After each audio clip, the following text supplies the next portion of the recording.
آج کی بیوی کا مطالبہ شوہر کے ماں باپ سے چھٹکارا۔ الگ گھر اس کا حق ہے، کیا بے سہارا والدین کو نکالنا بھی فرض ہے؟ کہتی ہیں کہ ساس سسر کی خدمت ان پر فرض نہیں، تو کیا بیٹا سمیت والدین کی ساری جمع پونجی، زندگی بھر کی کمائی اس کا مہر ہے؟ کیا والدین کا یہی قصور ہے کہ وہ اپنے ہاتھوں سے اپنے بیٹے کے لیے اسے بیاہ کر لے آئے، بہو بنا کے لائے؟ آخر یہ الگ دیواریں، دلوں میں دراڑیں کیوں آ گئی ہیں؟ آخر آنے والی کا یہ محاذ کیوں ہوتا ہے، یہ مقصد کیوں ہوتا ہے کہ وہ بیٹے کو اس کے والدین سے دور کر دے؟ کیا یہ سارے فسادات کی ساس بہو کے اختلافات کی وجہ نہیں ہے؟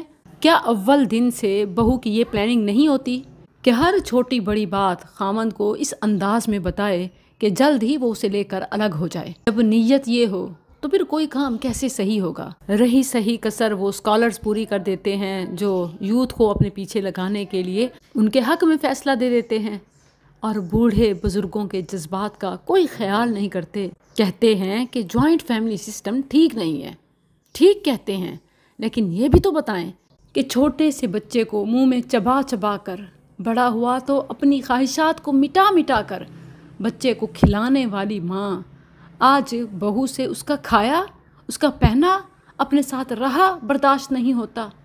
وہ ماں کہ جو خود ساری رات بے آرام ہوتی، گرمیاں ہیں تو پنکھے کے نیچے والی چارپائی، سردیاں ہیں تو نرم گرم بستر، جو چلتے ہوئے پاؤں بھی دبا کے رکھتی کہ کہیں آہٹ سے بچے کی آنکھ نہ کھل جائے، آج اس کی کھانسی کو برداشت نہیں کیا جاتا، اور اس سب کو بہو کا، بیوی کا حق سمجھا جاتا ہے۔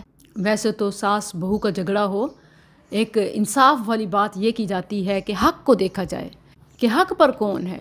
اصل جھگڑا تو یہ ہے وہ حق جو اللہ نے اپنی عبادت کے بعد والدین سے حسن سلوک کا دیا، اس حق کو فراموش کر کے بیوی کے علیحدہ گھر، پرائیویسی، جوائنٹ سسٹم کی مخالفت اور بے شمار ایسے آئیڈیاز پیش کیے گئے کہ جس سے ماں کو ہی غلط ثابت کر دیا گیا۔ جس ماں باپ کے پیٹ کاٹنے سے، پسینہ بہانے سے، خون پسینے کی کمائی سے، ادھار اٹھانے سے یہ شادی ہوئی، آج اس گھر میں ان کا وجود برداشت نہیں۔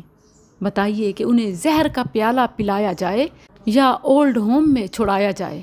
اگر ان کا علیحدہ سے گھر بھی ہو، سہولیات بھی ہوں، کیا اس حق کے محبت کو فراموش کیا جا سکتا ہے کہ جب بوڑھے والدین کو آخری سانسوں میں بیماری اور تکلیف میں بیٹے کی جدائی دیکھی نہیں جاتی اور وہ بیٹے کے ساتھ بقیہ سانسیں گزارنا چاہتے ہیں؟ بیٹا گھر سے نکلے، بیٹا باہر سے آئے، صبح و شام اس کا دیدار چاہتے ہیں، دعائیں دینا چاہتے ہیں، لیکن یہاں وصول کرنے والوں کے دامن چھوٹے پڑ گئے ہیں، ان کے لیے دنیا اہم ہو گئی ہے، جنت کا دروازہ، جنت کی زمین ان کے لیے اہم نہیں رہی۔ میرے خیال میں اگر یہ پہلے ہی دن بیوی کو بتا دیا جائے کہ میں سردی گرمی میں، اونچ نیچ میں، تنگی خوشحالی میں تمہاری دنیا کو جنت اس وقت رکھوں گا جب تم ہر حال میں میرے والدین کی بیماری میں، ناچاکی میں، بدمزاجی میں میری جنت، میرے والدین کا خیال رکھو گی، ان کا احساس کرو گی، ان کے لیے اچھے جذبات رکھو گی، ان کے وجود کو غنیمت سمجھو گی۔ اصل مسئلہ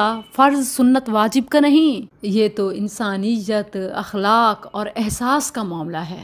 آپ عرب کلچر کو، یورپ سوسائٹی کو مثال نہیں بنا سکتے؟ ذرا اپنے ماحول کو، اپنے بزرگوں کی قربانیوں کو، اپنی روایات کو تو دیکھیں۔ یہاں تو بچوں کی خوشیوں کے خوابوں کے سہارے والدین زندہ رہتے ہیں، جب پھل توڑنے کا وقت آئے تو حقداروں کو ہی محروم کر دیا جائے، کیونکہ سارا زور تو حق پر دیا جاتا ہے نا، کہ بیوی اور ماں میں جو حق پر ہو اس کا ساتھ دو۔ کون سا حق؟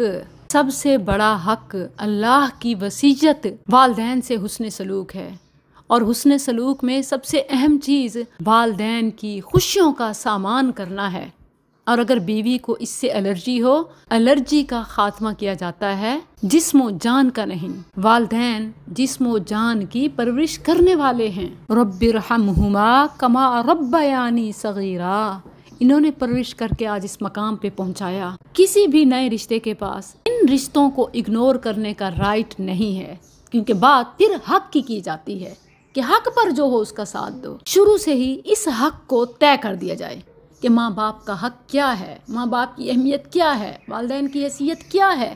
جس گھر میں یہ چیز کلیئر ہو جائے وہ گھر دنیا میں جنت کا نمونہ ہے۔ ایز اے داعیہ، مبلغہ، خواتین سے سوشلائزنگ اور ان کے مسائل کا جاننا اور اس کے حل کے سلسلے میں جب ڈسکشن اور کاؤنسلنگ وغیرہ ہو رہی ہوتی ہے تو بات یہی سمجھ آتی ہے کہ بنیادی جو وجہ اختلاف ہے وہ یہی ہے کہ بہو ساس کو برداشت نہیں کرتی اور اپنے ساتھ رکھنا نہیں چاہتی، حالانکہ یہ اس کو رکھنے والے ہوتے ہیں، لیکن یہاں معاملہ تصویر الٹ ہو چکی ہے۔ اب یہ نہیں کہا جاتا کہ ساس بہو کو رکھنا نہیں چاہتی، حقوق کی جنگ میں اب یہ حق بہو کے پاس آ گیا ہے، آیا وہ ساس کو رکھنا چاہتی ہے یا نہیں۔ قرب قیامت ہے، قیامت کی نشانی ہے، اور پتہ ہی سب کیوں ہوتا ہے؟ کام چوری اور ذمہ داریوں سے فرار کی وجہ سے۔ کام کرنا نہ آتا ہے، نہ کرنا چاہتی ہیں، اپنی نااہلی کو چھپانے کے لیے، اپنے کاموں پر پردے ڈالنے کے لیے ساس کو ہی نکال دو، اور پھر پارٹیز میں، موبائلز میں، گیدرنگ میں، ہلا گلا میں جیسے چاہو زندگی گزارو۔ خاوند بیچارہ کام کاج میں، اس کو جیسے چاہو الو بناؤ اور اس کی ماں کے ہی خلاف بھڑکاؤ۔ اصل میں یہ کام چوری اور نااہلی پر پردہ ڈالنا ہے۔ ساس جو ساتھ رہتی ہے وہ تو احساس دلاتی ہے کہ کتنی مشکل سے یہ سب بنایا، کمایا، لگایا، لے آیا، اب اس کا حق بھی ادا کرو، ٹائم سے اٹھو، نماز پڑھو، قرآن پڑھو، گھر اور گھر والوں کو توجہ دو۔ اب یہ چیزیں ساس کی غلطی شمار ہوتی ہیں، اور اس معاملے میں ہمارے کچھ اسکالرس نے بھی صحیح کردار ادا نہیں کیا۔ جو اسکرین پہ مشہور نام ہیں وہ ون سائیڈڈ ہو گئے ہیں۔ انہوں نے بیوی کے حق کی تو بات کی مگر ماں کو فراموش کر گئے۔ انہوں نے قرآن کو تو پڑھا ہوگا لیکن ماں کے دل کو نہ پڑھ سکے۔ کوئی ماں اپنے بیٹے کا گھر نہیں اجاڑنا چاہتی، کوئی ماں اپنے بیٹے کو بے سکون نہیں کرنا چاہتی، کوئی ماں اپنے بیٹے کی خوشیوں کی دشمن نہیں ہوتی۔ یہ کذب بیانیاں ہیں، یہ غلط فہمیاں ہیں، یہ بدگمانیاں ہیں جو بیوی اپنے شوہر کے کان میں اس کی ماں کے خلاف ڈال رہی ہوتی ہے۔ عوام کو کانوں کا کچا اور ہوائے نفس کا پتلا نہیں ہونا چاہیے۔ میں ابھی ساس نہیں ہوں کہ کوئی بہو کے خلاف یہ بیان دے رہی ہوں، بلکہ بہو ہو کر یہ سب باتیں بتا رہی ہوں۔ میں نے ساسوں کو روتے دیکھا ہے، خون کے آنسو روتے دیکھا ہے، ایسے ایسے الفاظ اور منہ سے کلمات سنے ہیں کہ ہر صاحب دل درد سے بلبلا اٹھے۔ ساسیں بھی میرے پاس آتی ہیں، بیٹا کہہ کر اپنے مسائل سناتی ہیں، بہویں بھی آتی ہیں، وہ اپنے آپ کو ایج فیلو ہونے کے اعتبار سے زیادہ کمفرٹ فیل کرتی ہیں کہ کھلے دل سے، اوپن ہارٹ سے اپنی چیزیں ڈسکس کر سکیں اور مشورہ لے سکیں۔ لیکن یقین کیجئے کہ پہلا حق ساس کا حق ہے، ماں کا حق ہے کہ جسے ہم ساس کہتے ہیں۔ بوڑھی ماؤں کے کمزور، نحیف، بیمار، لاغر جسم، کانپتی آوازیں، بہتی آنکھیں جو حال دل سناتی ہیں تو دل کانپ اٹھتا ہے۔ دل شک ہو گیا یہ جملہ سن کے۔ ایک سیشن کے بعد بزرگ خاتون کہنے لگی، بیٹا دعا کیجئے کہ میری بہو مجھے گھر سے نہ نکالے۔ ایک اور اماں کہنے لگی کہ بیٹا کوئی وظیفہ بتا دو کہ میرے بیٹے کے دل میں میری محبت جاگ اٹھے۔ یہ سن کر میں تو کانپنے لگی کہ یا اللہ، یا تو ہدایت دے یا اٹھا ہی لے۔ یہ سب بھی میں نے دیکھنا تھا، سننا تھا۔ قرب قیامت ہے، اولاد حاکم اور والدین لونڈی غلام بن کے رہ گئے ہیں۔